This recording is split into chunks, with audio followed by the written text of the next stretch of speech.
서기가 갑자기 잠에서 깨어났습니다. 서기는 숨을 헐떡이며 주위를 둘러보았습니다.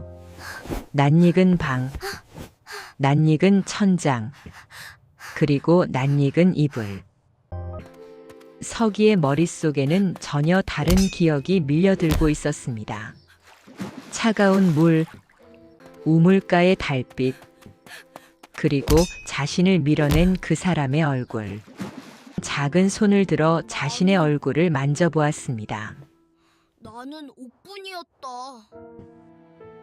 하지만 그 안에는 억울하게 죽은 여인의 영혼이 깃들어 있었습니다. 시어머니의 매질, 굶주림, 헛간의 어둠. 다시 살아났구나. 그것도 저 집안의 손자로. 서기는 주먹을 불끈 쥐었습니다. 그날 밤 세 살배기 아이는 다짐했습니다. 나는 반드시 진실을 밝힐 것이다.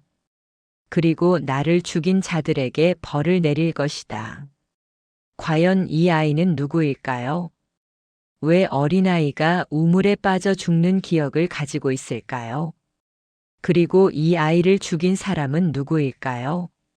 지금부터 그 놀라운 환생과 복수의 이야기를 들려드리겠습니다. 안녕하세요. 청류야담의 이야기가 계속될 수 있도록 구독과 좋아요로 응원의 마음을 보내주세요. 그럼 이야기 시작합니다. 옛날 옛적 조선 영조 연간의 일이었습니다.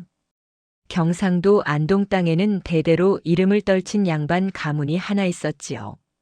바로 김씨 가문이었습니다. 이 집안은 3대째 벼슬을 지낸 명문가로 마을에서 가장 큰 기와집에 살며 수십 마지기의 논밭을 거느리고 있었습니다. 그런데 이 집안의 장손 김진사에게는 한 가지 걱정이 있었습니다. 바로 대를 이을 손자가 없다는 것이었지요. 김진사의 외아들 김석주는 30이 넘도록 슬하에 자식이 없었습니다. 집안 어른들은 애가 타서 이리저리 며느리를 구했고 마침내 이웃 마을 양민 집안의 딸 옥분을 며느리로 맞이하게 되었습니다. 옥분은 비록 양반은 아니었지만 얼굴이 곱고 마음씨가 착하며 살림 솜씨가 좋다는 소문이 자자했습니다. 무엇보다 그녀의 친정은 비록 신분은 낮았지만 대대로 농사를 지으며 모은 논밭이 제법 있었지요.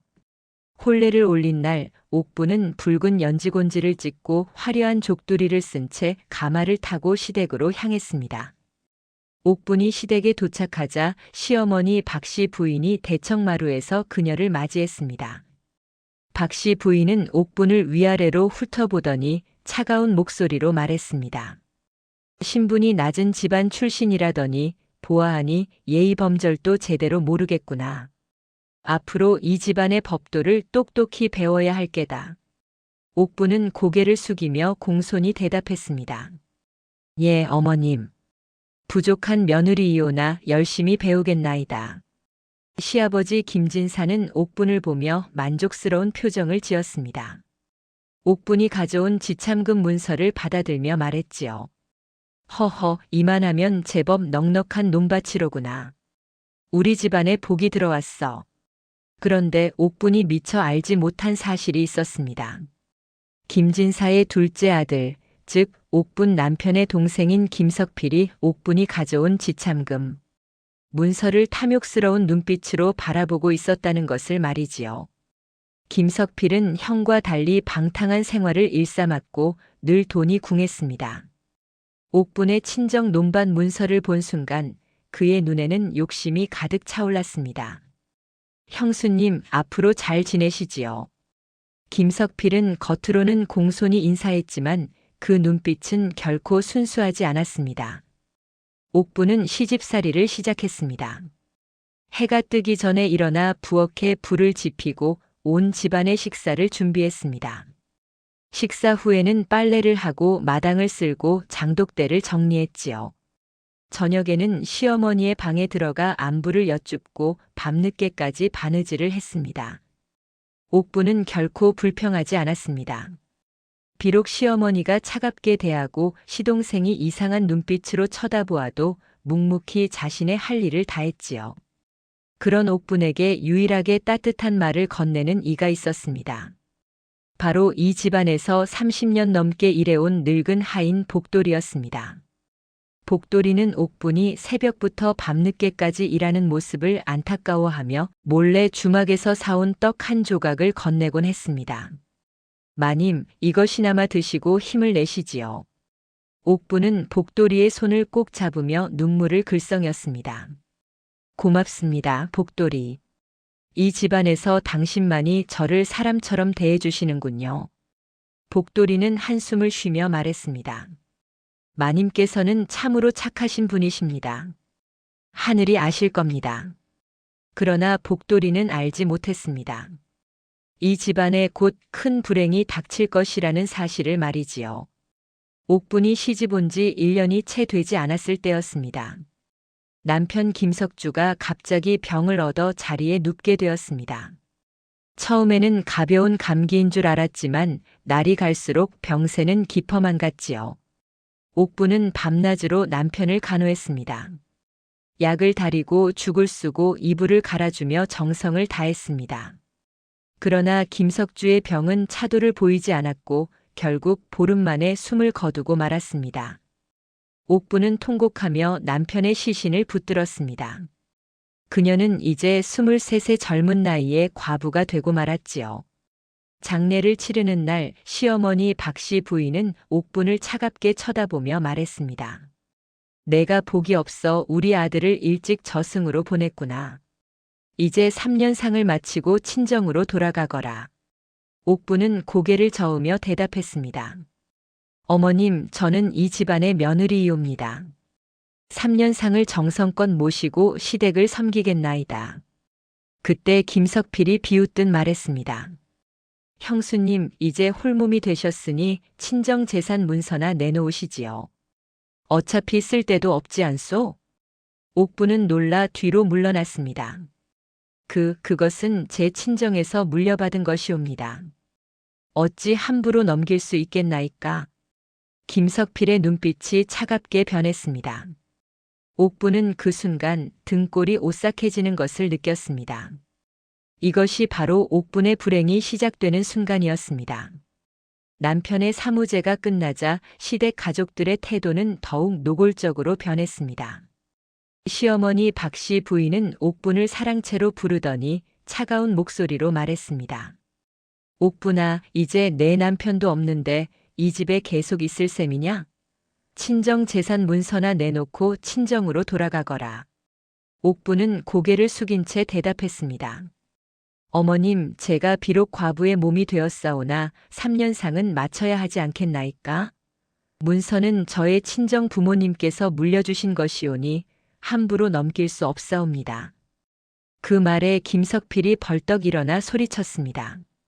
이것이 감히 시댁 어른께 대드는 게냐? 어디서 주제도 모르고. 김석필은 옥분의 팔을 거칠게 붙잡으며 협박했습니다. 형수님, 좋게 말할 때 문서 내놓으시오. 그렇지 않으면 당신이 이 집에서 편히 지낼 수 없을 거요. 옥분은 두려움에 떨었지만 끝까지 고개를 저었습니다. 그 문서는 돌아가신 친정 부모님이 평생 피땀 흘려 모은 재산이었기 때문입니다. 그날부터 옥분의 고난이 시작되었습니다. 시어머니는 옥분에게 밥을 주지 않았습니다. 아침 한 끼, 저녁 한 끼도 제대로 먹을 수 없었지요. 옥분은 물만 마시며 버텼습니다. 밤이 되자 시어머니는 옥분을 헛간으로 끌고 가두었습니다. 내일 아침까지 생각해보거라. 문서를 내놓을 것인지 아니면 계속 이렇게 지낼 것인지 말이다. 헛간 문이 쾅 하고 닫혔습니다. 어둠 속에서 옥분은 무릎을 끌어안고 눈물을 흘렸습니다.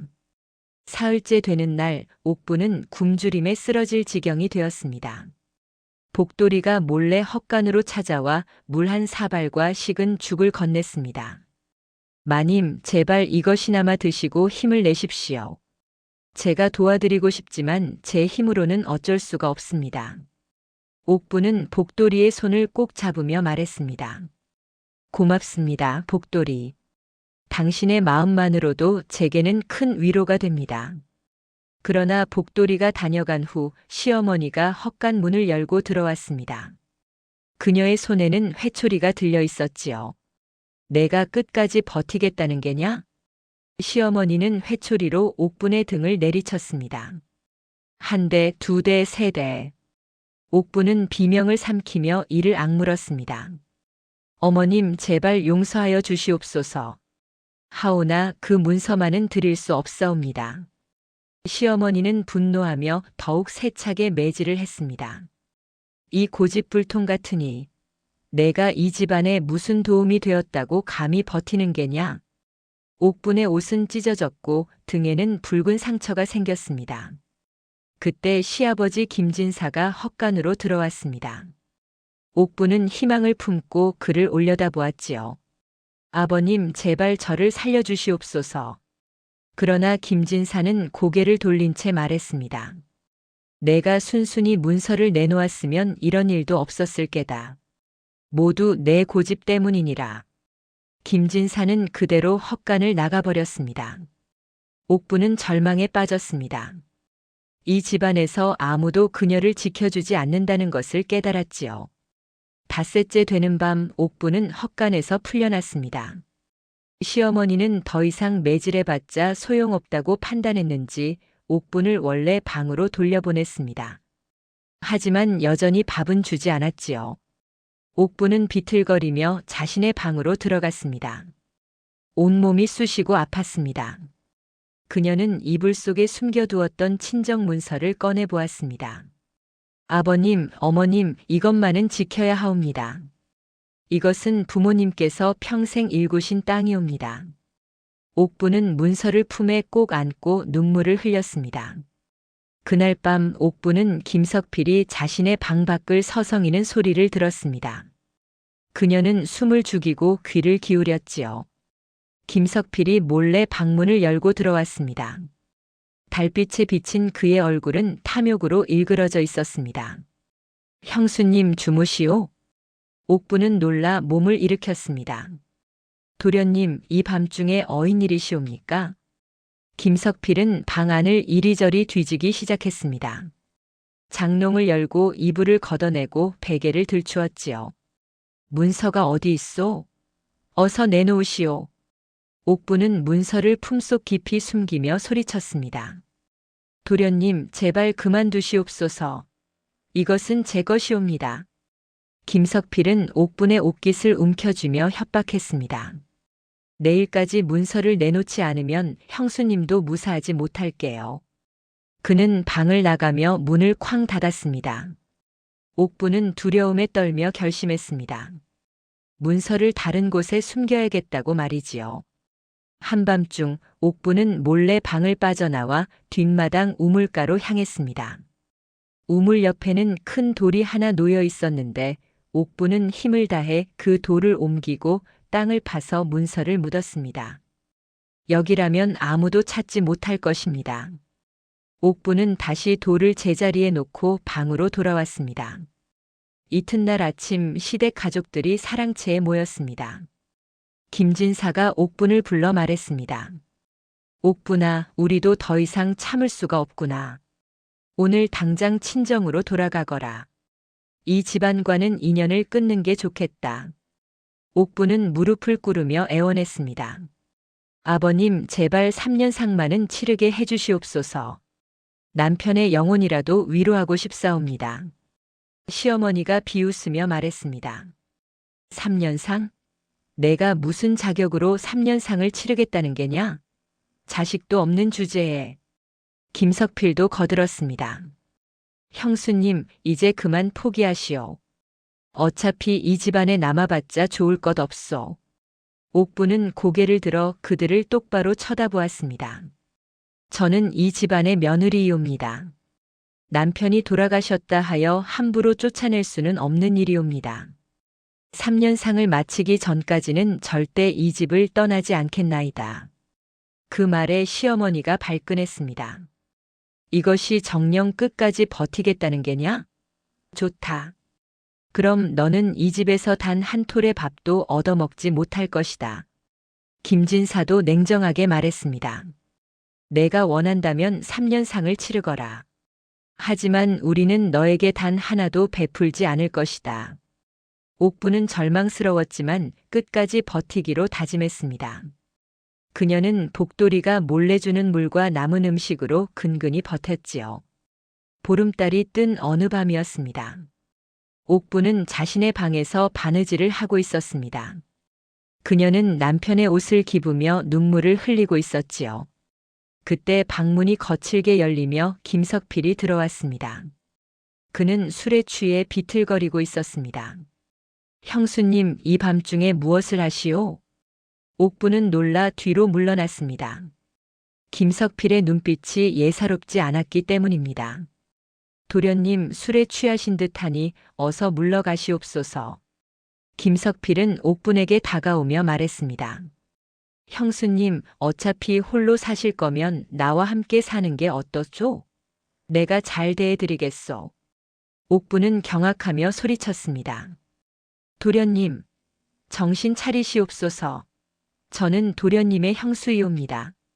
김석필은 옥분의 손목을 거칠게 붙잡았습니다. 형수고 뭐고 어차피 형은 죽지 않았소. 문서만 내놓으면 내가 형수님을 잘 모시겠소. 옥부는 필사적으로 저항했습니다. 그녀는 김석필의 손을 뿌리치며 비명을 질렀습니다. 도와주세요. 누구 없소. 복돌이가 뒤늦게 달려왔지만 김석필은 이미 옥분을 밀쳐 넘어뜨린 상태였습니다. 복돌이가 외쳤습니다. 도련님, 안 되옵니다. 김석필은 복돌이를 노려보며 소리쳤습니다. 내가 감히 주인께 대드느냐. 복돌이는 주저하며 물러섰지만 옥부는 그 틈을 타방을 빠져나왔습니다. 옥부는 맨발로 뒷마당으로 달려갔습니다. 김석필이 뒤쫓아왔지요. 형수님, 도망가봤자 소용없소. 옥부는 우물가까지 달려왔습니다. 그녀는 더 이상 도망갈 곳이 없었습니다. 옥부는 우물가에 서서 김석필을 마주했습니다. 김석필은 숨을 헐떡이며 다가왔습니다. 형수님, 이제 그만 순순히 응하시오. 문서만 내놓으면 모든 게 끝나오. 옥부는 고개를 저으며 말했습니다. 도련님, 제발 그만두시옵소서. 저는 차라리 죽을지언정 문서를 넘길 수 없사옵니다. 김석필의 얼굴이 일그러졌습니다. 그럼 죽어. 김석필은 옥분을 밀쳤습니다. 옥분은 비틀거리다 우물 난간에 부딪혔고 그대로 우물 속으로 떨어지고 말았습니다. 깍! 옥분의 비명이 밤하늘에 울려 퍼졌습니다. 차가운 물이 그녀를 삼켰습니다. 김석필은 순간 정신이 번쩍 들었습니다. 그는 우물 안을 들여다보았지만 이미 물은 고요했습니다. 이런! 김석필은 황급히 자리를 떠났습니다. 다음 날 새벽 복돌이가 우물가에서 옥분의 시신을 발견했습니다. 마님, 마님. 복돌이는 통곡하며 옥분의 시신을 끌어올렸습니다. 옥분의 얼굴은 창백했고 눈은 감겨 있었지요. 시댁 가족들이 모여들었습니다. 시어머니가 말했습니다. 아이고, 저것이 스스로 목숨을 끊었구나. 괴로워서 견디지 못했나 보다. 김진사도 고개를 저었습니다. 불쌍한 것. 하지만 어쩌겠느냐. 스스로 선택한 길인데. 김석필은 침묵한 채 서 있었습니다. 그의 얼굴에는 공포와 죄책감이 서려 있었지요. 마을 사람들은 옥분이 과부의 서름을 이기지 못하고 스스로 목숨을 끊었다고 믿었습니다. 하지만 복돌이는 알고 있었습니다. 어젯밤 옥분의 비명과 김석필의 발소리를 똑똑히 들었기 때문입니다. 복돌이는 눈물을 흘리며 옥분의 시신을 쓰다듬었습니다. 마님, 제가 지켜드리지 못해 죄송하옵니다. 반드시 이 억울함을 풀어드리겠나이다. 옥분의 시신은 초라하게 땅에 묻혔습니다. 아무도 그녀의 죽음을 슬퍼하지 않았습니다. 하지만 하늘은 알고 있었습니다. 옥분의 억울한 죽음을 말이지요. 옥분이 세상을 떠난 지 3년이 흘렀습니다. 김씨 가문에는 기쁜 소식이 전해졌습니다. 김석필이 늦은 나이에 결혼하여 아들을 낳은 것이었지요. 김진사는 기뻐하며 말했습니다. 허허, 우리 집안에 드디어 3대 독자가 태어났구나. 시어머니 박씨 부인도 손자를 안으며 웃었습니다. 이 아이가 우리 집안의 대를 이을 것이다. 이름은 석이라고 짓짰구나. 석이는 통통하고 건강한 아기였습니다. 그러나 이상하게도 석이는 태어난 지 며칠 만에 복돌이만 유독 따랐습니다. 복돌이가 다가가면 울음을 그치고 복돌이가 안으면 방긋 웃었지요. 사람들은 신기하게 여겼습니다. 저 아기가 복돌이를 알아보는 것 같구나. 복돌이는 석이를 보며 묘한 느낌을 받았습니다. 석이의 눈빛이 어쩐지 옛 며느리 옥분을 닮은 것 같았기 때문입니다. 세월이 흘러 석이는 3살이 되었습니다. 어느 날 밤 석이는 갑자기 꿈을 꾸었습니다. 아니, 꿈이 아니었습니다. 그것은 기억이었습니다. 석이는 자신이 옥분이었던 전생을 또렷이 기억하기 시작했습니다. 시어머니의 매질, 김석필의 협박, 그리고 우물가에서의 마지막 순간까지 모든 것이 선명하게 떠올랐지요. 석이는 작은 손을 불끈 쥐었습니다. 나는 옥분이었다. 그리고 나는 억울하게 죽었다. 석이의 눈에는 복수의 불꽃이 타올랐습니다. 석이는 겉으로는 평범한 아이처럼 행동했습니다. 하지만 그의 눈빛은 또래 아이들과 달랐습니다. 3살밖에 안 된 아이라고는 믿기 힘들 정도로 깊고 예리했지요.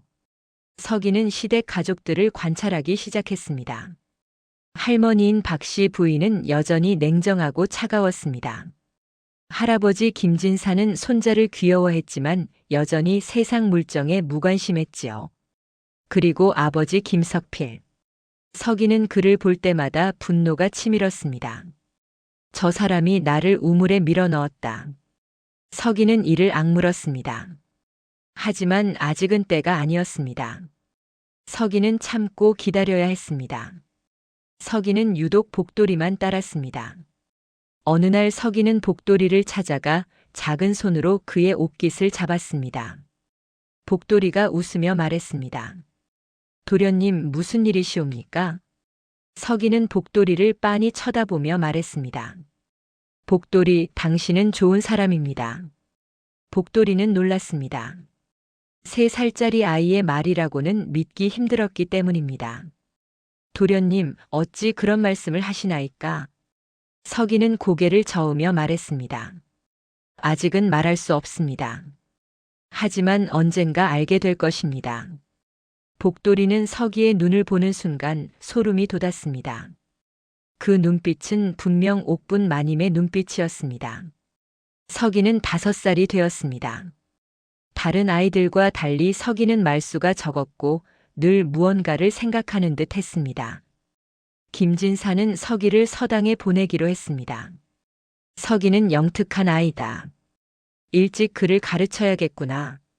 석이는 서당에 다니며 글을 배우기 시작했습니다. 놀랍게도 석이는 단 며칠 만에 천자문을 외웠습니다. 훈장은 감탄하며 말했습니다. 이 아이는 범상치 않습니다. 신동이라 해도 과언이 아니옵니다. 석이는 글을 배우면서 한 가지 목적을 품었습니다. 바로 법과 제도를 배워 정당하게 복수하는 방법을 찾는 것이었습니다. 석이는 서당에서 돌아오는 길에 늘 뒷마당 우물가를 지나갔습니다. 그곳에 서면 전생의 기억이 더욱 선명해졌습니다. 내가 묻은 문서는 아직도 저 돌 밑에 있을 것이다.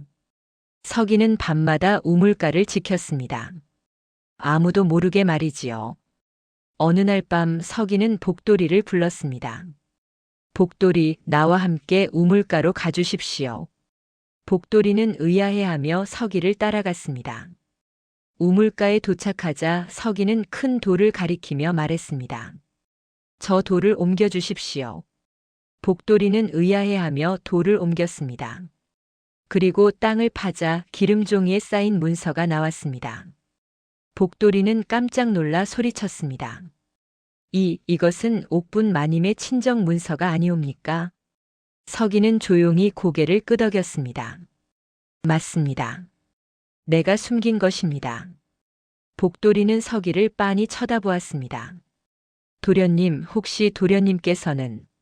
서기는 복돌이의 눈을 똑바로 보며 말했습니다. 네, 복돌이. 나는 옥분입니다. 복돌이는 그 자리에 주저앉았습니다. 도련님, 아니 마님, 정녕 마님이시옵니까? 서기는 고개를 끄덕이며 말했습니다. 네, 복돌이. 나는 전생의 옥분이었습니다. 그리고 억울하게 죽었지요. 당신이 나를 우물에서 건져냈던 것을 기억합니다. 복돌이는 눈물을 흘리며 말했습니다. 마님, 정말 마님이시군요. 저는 늘 마님의 억울함을 풀어드리고 싶었사옵니다. 서기는 복돌이의 손을 잡으며 말했습니다. 복돌이, 이제 그 시간이 왔습니다. 나는 진실을 밝힐 것입니다. 그리고 나를 죽인 자들에게 벌을 내릴 것입니다. 복돌이는 고개를 숙이며 맹세했습니다. 마님, 제가 도와드리겠나이다. 무엇을 하라 하시든 따르겠나이다. 서기는 문서를 다시 기름종이에 싸서 복돌이에게 건넸습니다. 이 문서를 잘 보관해 주십시오. 때가 되면 쓸 곳이 있을 것입니다. 복돌이는 문서를 받아 품속 깊이 넣었습니다. 서기는 밤하늘의 달을 올려다보며 말했습니다. 복돌이, 아직 나는 어린아이입니다. 하지만 곧 자랄 것입니다. 그리고 그때가 되면 진실을 밝힐 것입니다. 복돌이는 고개를 끄덕였습니다.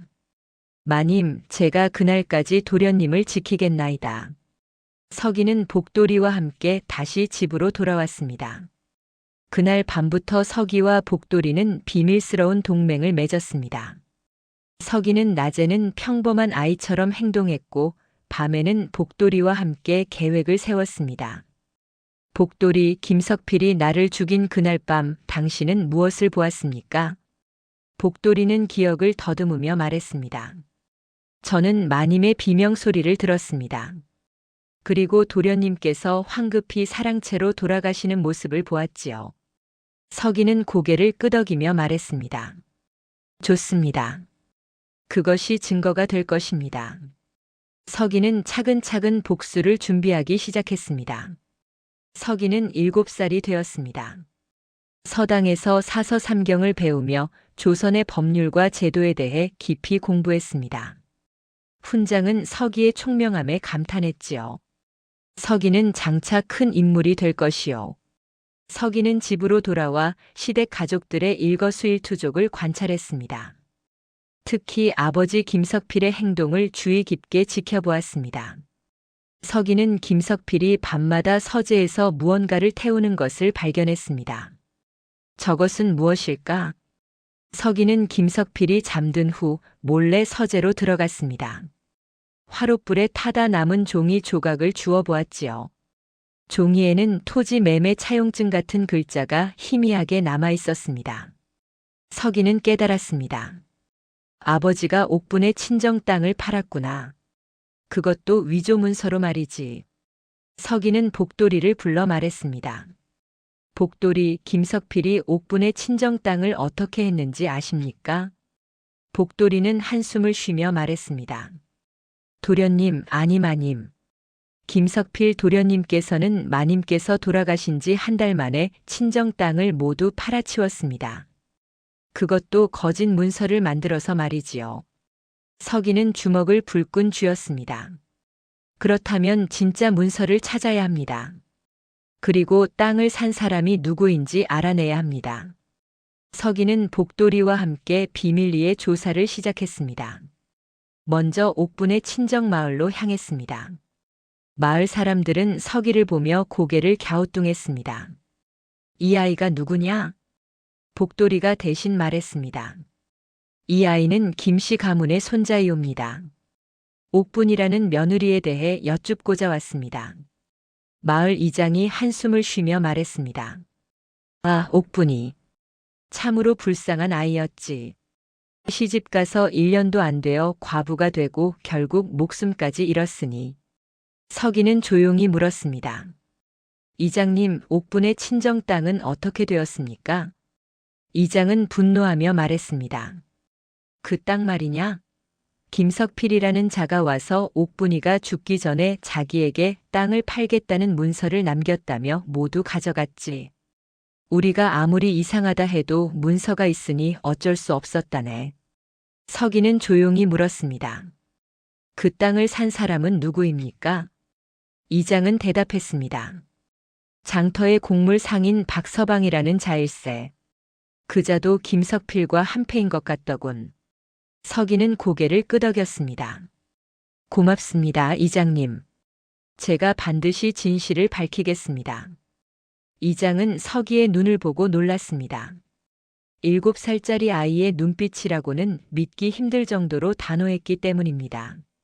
서기는 복돌이와 함께 장터로 향했습니다. 박서방의 가게를 찾아가니 박서방은 살이 찐 몸으로 큰 소리로 웃고 있었습니다. 서기는 박서방을 보며 생각했습니다.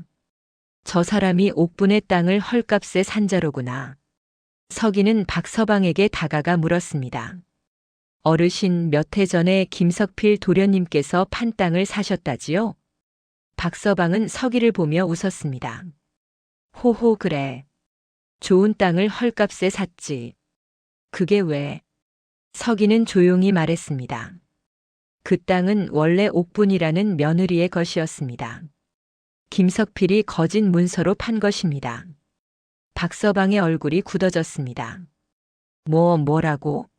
거짓 문서라니. 서기는 웃으며 말했습니다. 언젠가 진실이 밝혀질 것입니다. 그때는 땅을 돌려줘야 할 것입니다. 박서방은 당황하며 소리쳤습니다. 이 꼬마가 감히. 서기는 돌아서며 말했습니다. 기다리십시오. 곧 알게 될 것입니다. 서기의 조사가 점점 노골적으로 드러나자 김석필은 불안해하기 시작했습니다. 어느 날 밤 김석필은 서기의 방으로 찾아왔습니다. 서기야, 요즘 무슨 일로 이리저리 돌아다니느냐? 서기는 평온하게 대답했습니다. 아버님, 그저 공부를 위해 마을을 돌아다닐 뿐입니다. 김석필은 서기의 눈을 의심스럽게 쳐다보았습니다. 옥분이라는 이름을 아느냐? 서기는 잠시 침묵하다 대답했습니다. 예, 아버님.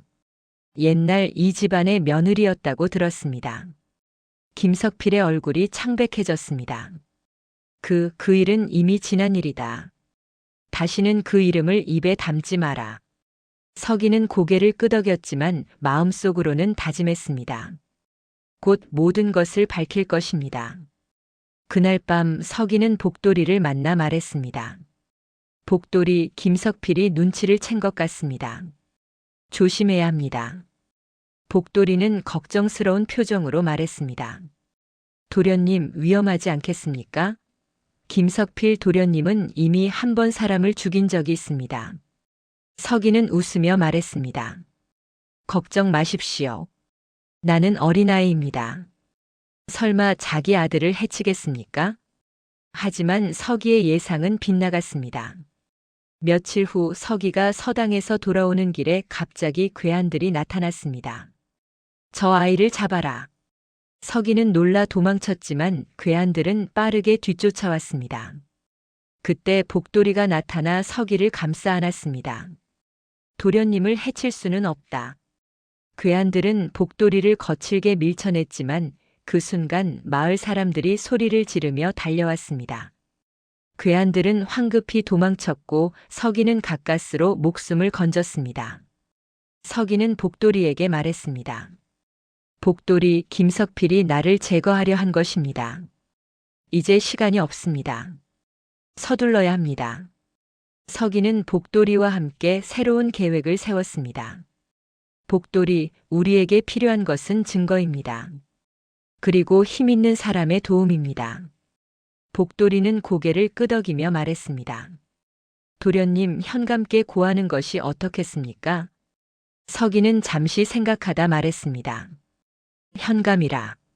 하지만 어린아이의 말을 믿어줄까요? 복돌이는 말했습니다. 도련님께서 범상치 않으신 것을 보이면 현감께서도 귀담아 들으실 것입니다. 서기는 고개를 끄덕였습니다. 좋습니다. 그럼 먼저 증거를 확실히 모읍시다. 서기는 옥분의 친정 마을 사람들을 다시 찾아가 증언을 부탁했습니다. 이장은 기꺼이 도와주겠다고 말했습니다. 옥분이가 억울하게 죽었다는 것을 우리 모두 알고 있네. 내가 증인이 되겠네. 서기는 또한 박서방을 찾아가 협박했습니다. 박서방, 당신이 산 땅은 거짓 문서로 거래된 것입니다. 진실이 밝혀지면 당신도 죄를 지게 됩니다. 하지만 지금 협조하면 제가 당신을 용서하겠습니다. 박서방은 두려움에 떨며 말했습니다. 알겠네. 김석필이 나에게 위조 문서를 가져왔다고 증언하겠네. 서기는 만족스럽게 고개를 끄덕였습니다. 좋습니다. 현감 앞에서 그대로 증언하십시오. 서기는 모든 증거와 증인을 준비했습니다. 이제 마지막으로 현감을 만나야 했습니다. 서기는 복돌이와 함께 관하로 향했습니다. 문지기가 서기를 보고 말했습니다. 어린아이가 무슨 일로 왔느냐? 서기는 당당히 말했습니다. 저는 억울한 죽음을 고발하러 왔습니다. 현감께 아뢰고자 합니다. 문지기는 비웃으며 말했습니다. 어린 것이 무슨 고발이냐? 돌아가거라. 서기는 물러서지 않고 큰 소리로 외쳤습니다. 현감나리, 억울하게 죽은 영혼이 환생하여 진실을 밝히고자 왔나이다. 서기의 목소리가 관아 안까지 울려 퍼졌습니다. 마침 현감이 서기의 목소리를 들었습니다. 현감은 호기심이 생겨 서기를 불러들였지요. 그 아이를 들어오게 하라. 서기는 현감 앞에 무릎을 꿇었습니다. 현감은 서기를 보며 물었습니다. 내가 무슨 억울함을 호소하려 왔느냐? 서기는 또렷한 목소리로 말했습니다.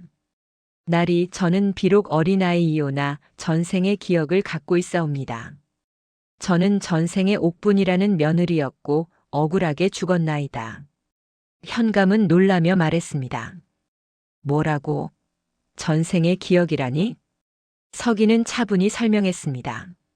나리, 저는 3년 전 김씨 가문의 며느리 옥분으로 살았습니다. 시댁 가족들이 제 친정 재산을 빼앗으려 하였고 저는 끝까지 거부했습니다. 그 결과 김석필이라는 자가 저를 우물에 밀어넣어 죽였나이다. 현감은 반신반의하며 물었습니다. 그것을 어찌 증명하겠느냐?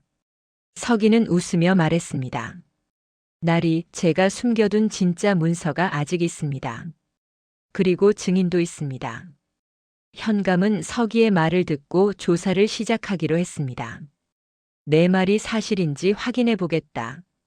서기는 현감을 김씨 가문의 뒷마당 우물가로 안내했습니다. 나리, 저 큰 돌 밑을 파보십시오. 관아의 관속들이 돌을 옮기고 땅을 파자 과연 기름종이에 쌓인 문서가 나왔습니다. 현감은 문서를 펼쳐보았습니다. 이것은 확실히 옥분의 친정 땅 문서로구나. 서기는 말했습니다. 나리, 김석필은 거짓 문서를 만들어 이 땅을 팔았습니다. 박서방이라는 상인이 증인이 될 것입니다. 현감은 박서방을 불러 신문했습니다. 박서방은 떨며 증언했습니다. 나리, 김석필이 저에게 헐값에 땅을 팔겠다고 하였습니다. 문서가 있기에 의심하지 않았사옵니다.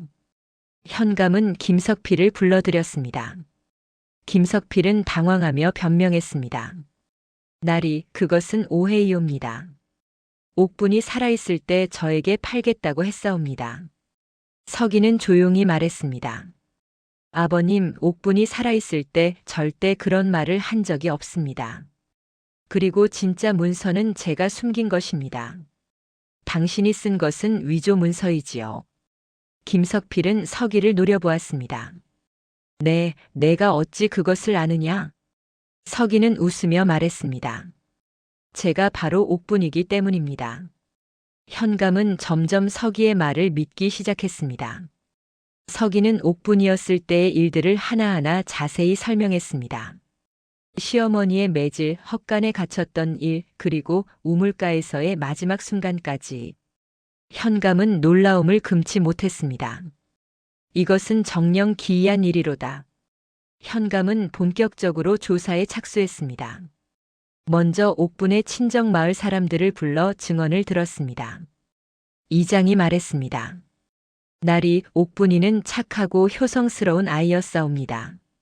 시집가서 고생만 하다가 결국 목숨을 잃었지요. 마을 사람들도 입을 모아 말했습니다. 옥분이가 스스로 목숨을 끊었다는 것이 이상했습니다. 분명 무슨 일이 있었을 것입니다. 현감은 복돌이를 불러 증언을 들었습니다. 복돌이는 눈물을 흘리며 말했습니다. 나리 저는 옥분 마님께서 돌아가신 그날 밤 비명 소리를 들었사옵니다. 그리고 김석필 도련님께서 황급히 사랑채로 돌아가시는 것을 보았지요. 현감은 고개를 끄덕이며 말했습니다. 점점 진실이 드러나는구나. 현감은 시어머니 박씨 부인과 시아버지 김진사도 불러 신문했습니다. 박씨 부인은 떨며 말했습니다.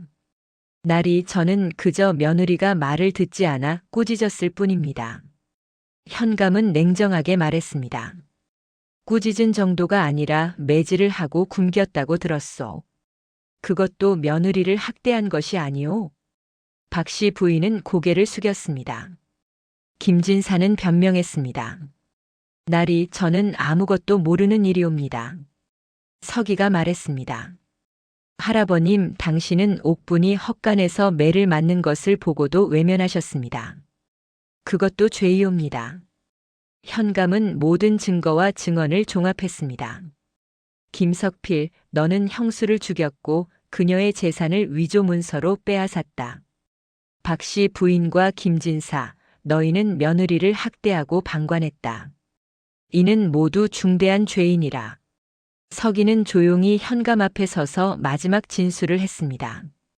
나리 저는 비록 어린 몸이오나 전생의 억울함을 잊지 못하였습니다. 하늘이 저에게 다시 기회를 주신 것은 진실을 밝히고 정의를 세우라는 뜻이라 믿습니다. 현감은 깊이 감동하며 말했습니다. 서기야 아니옥뿐이여. 내 억울함을 반드시 풀어주겠노라. 현감은 김씨 가문 전체를 관하로 불러들였습니다. 현감이 엄숙하게 말했습니다. 이제 공개 심리를 시작하겠다. 모든 진실을 밝힐 것이니 각자 마음의 준비를 하라.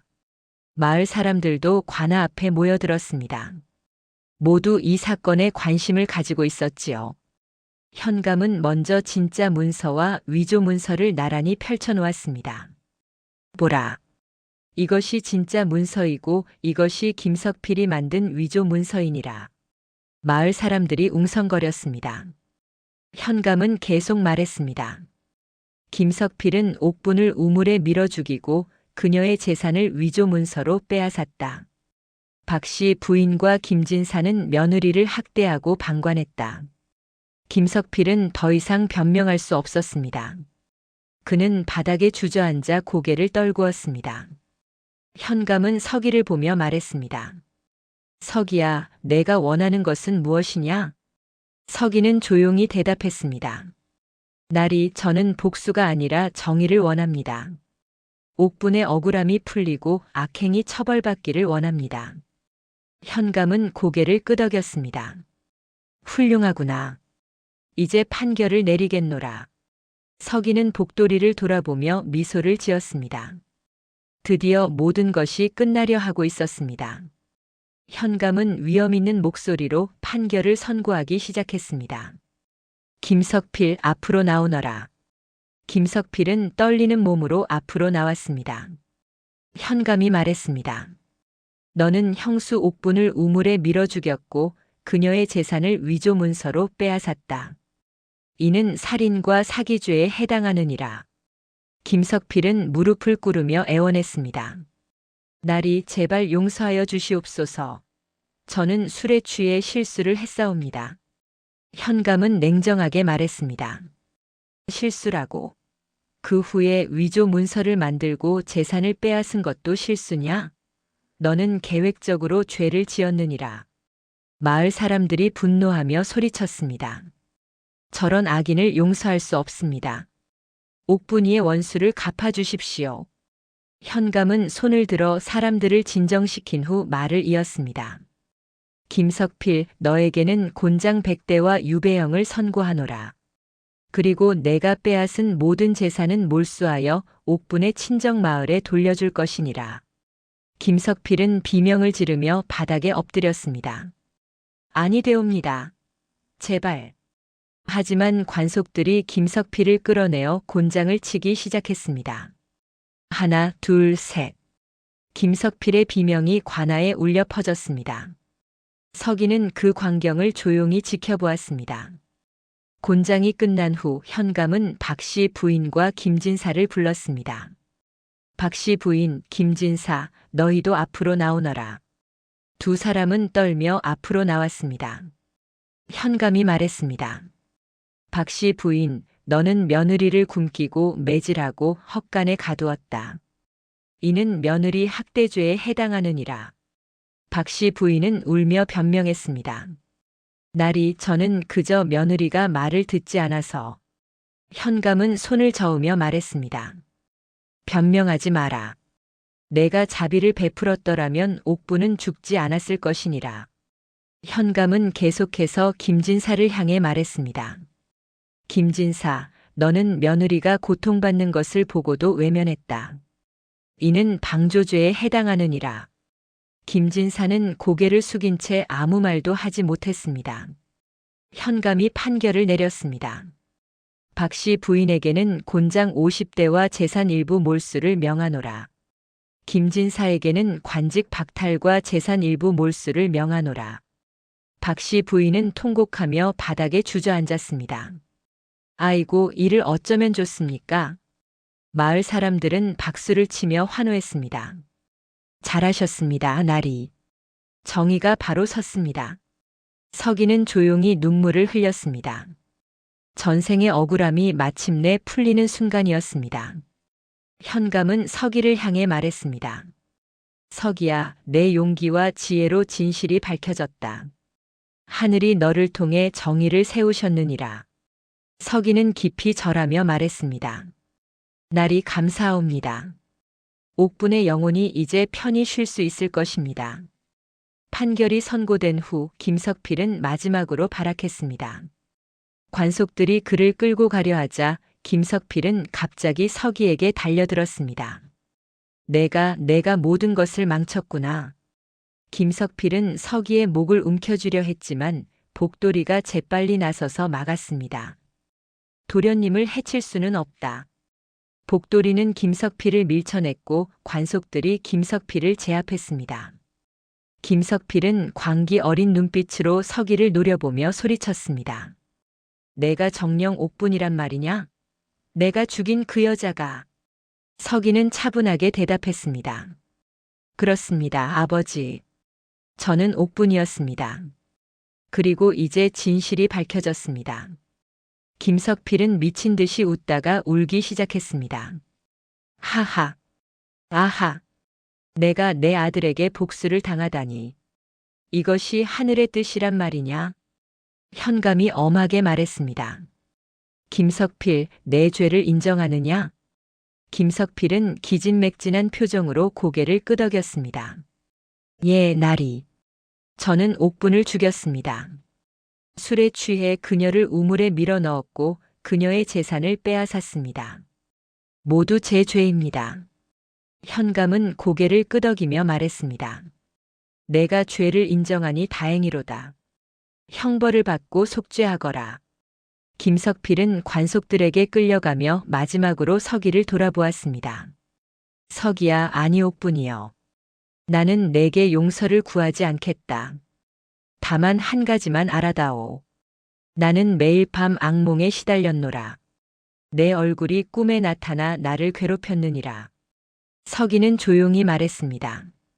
아버지, 당신의 고통은 당신 스스로 만든 것입니다. 이제 죗값을 치르십시오. 김석필은 고개를 떨구고 끌려갔습니다. 현감은 결정적 증거들을 모두 공개했습니다. 먼저 진짜 문서와 위조 문서를 나란히 놓고 설명했습니다. 여러분, 보십시오. 이것이 옥분이 생전에 우물과 돌 밑에 숨긴 진짜 문서입니다. 그리고 이것이 김석필이 만든 위조 문서이지요. 마을 사람들이 가까이 다가와 문서를 살펴보았습니다. 한 사람이 말했습니다. 날이 확실히 글씨체가 다릅니다. 위조 문서는 급하게 쓴 것 같습니다. 현감은 고개를 끄덕이며 말했습니다. 그렇소. 위조 문서는 김석필이 옥분이 죽은 후 급히 만든 것이요. 현감은 또한 박서방을 불러 다시 증언하게 했습니다. 박서방, 내가 김석필에게 땅을 산 경위를 다시 설명하라. 박서방은 떨며 말했습니다. 날이 김석필이 저에게 찾아와 헐값에 땅을 팔겠다고 했습니다. 문서도 보여주어 의심하지 않았사옵니다. 하지만 이제 보니 그것이 위조 문서였군요. 현감이 물었습니다. 김석필이 왜 헐값에 팔려 했다고 생각하느냐? 박서방이 대답했습니다. 급하게 돈이 필요하다고 했습니다. 아마도 자신의 빚을 갚기 위해서였던 것 같습니다. 현감은 모든 증인들을 불러 차례로 증언하게 했습니다. 옥분의 친정마을 이장은 말했습니다. 옥분이는 착한 아이였습니다. 그 아이가 스스로 목숨을 끊었다는 것이 처음부터 이상했습니다. 마을 사람들도 입을 모아 말했습니다. 옥분이는 효녀였습니다. 절대 스스로 목숨을 끊을 아이가 아니었습니다. 복돌이는 눈물을 흘리며 증언했습니다. 날이 저는 그날 밤 옥분 마님의 비명을 들었습니다. 그리고 김석필 도련님이 황급히 사랑채로 돌아가는 것을 보았습니다. 하지만 저는 노비라 감히 말하지 못했사옵니다. 현감은 모든 증거를 종합하여 말했습니다. 이제 진실이 명확해졌소. 김석필은 옥분을 죽이고 재산을 빼앗았소. 이는 반박할 수 없는 사실이요. 마을 사람들은 모두 고개를 끄덕이며 동의했습니다. 현감은 최종 판결을 내렸습니다. 김석필은 살인죄와 사기죄로 곤장 100대를 맞고 3,000리 밖으로 유배를 보내노라. 관속들이 김석필을 끌고 나가 유배지로 보낼 준비를 했습니다. 김석필은 완전히 기가 꺾인 모습으로 고개를 떨구고 있었습니다. 현감은 계속해서 말했습니다. 박씨 부인은 며느리 학대죄로 곤장 50대를 맞고 재산의 절반을 몰수하노라. 박씨 부인은 통곡하며 바닥에 엎드렸습니다. 김진사는 방조죄로 관직을 박탈하고 재산의 일부를 몰수하노라. 김진사는 창백한 얼굴로 고개를 숙였습니다. 현감은 마지막으로 말했습니다. 옥분의 친정 땅은 모두 서기에게 돌려주노라. 그리고 김석필이 위조 문서로 거래한 모든 재산도 서기의 소유로 하노라. 서기는 깊이 절하며 감사를 표했습니다. 날이 감사하옵니다. 현감은 서기를 따뜻하게 바라보며 말했습니다. 서기야, 너는 비록 어린 나이지만 훌륭한 지혜와 용기를 보였다. 앞으로 올바른 선비로 자라기를 바라노라. 서기는 고개를 숙이며 대답했습니다. 나리의 은혜를 평생 잊지 않겠나이다. 마을 사람들은 환호하며 박수를 쳤습니다. 만세! 정의가 승리했습니다. 서기 도령님 훌륭하십니다. 박씨 부인과 김진사는 쓸쓸히 집으로 돌아갔습니다. 그들의 권위와 재산은 모두 사라졌지요. 김석필은 관속들에게 끌려가며 마지막으로 하늘을 올려다보았습니다. 하늘이시여, 제가 지은 죄를 용서하여 주시옵소서. 하지만 하늘은 대답하지 않았습니다. 그저 차가운 바람만이 불어왔을 뿐이지요.